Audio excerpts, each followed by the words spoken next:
vážení spoluobčania, vážení priatelia.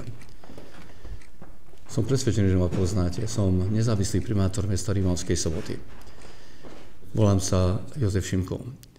Áno, o pár dní pristúpime k volebným urnám a občania Slovenskej republiky rozhodnú, ako a kto bude zastupovať nás, občanov žijúcich v Slovenskej republike.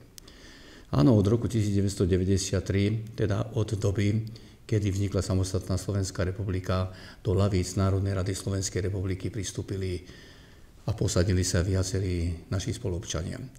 My ako okres Rimavská Sobota sme mali viacerých kandidátov.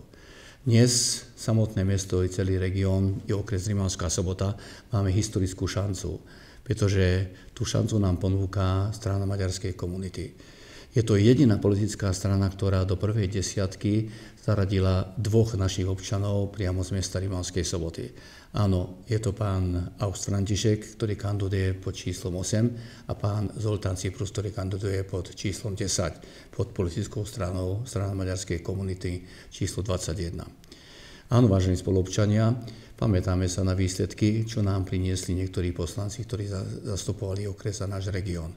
Vieme veľmi dobre, že boli poslanci, alebo ešte aj teraz sú poslancami Národnej rady, ktorí zastupujú napríklad Padarovce, alebo teda Hnušťu, ale bohužiaľ pre samotné mesto a celý región sa totálne vykašľali.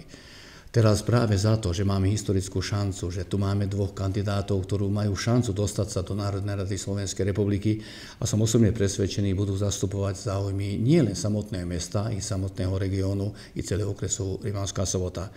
Preto prosím vás, vyzývam ako nezávislý primátor mesta Rimavskej Soboty, bez ohľadu na to, akú politickú stranu zastupujem, aby ste po voľbách v sobotu 5. marca 2016 dali hlas práve tým dvom pánom. To znamená, voľte číslo 8 pána Františka Augusta a číslo 10 Zoltána Cyprusa na kandidátnej listine politickej strany, strana maďarskej komunity číslo 21.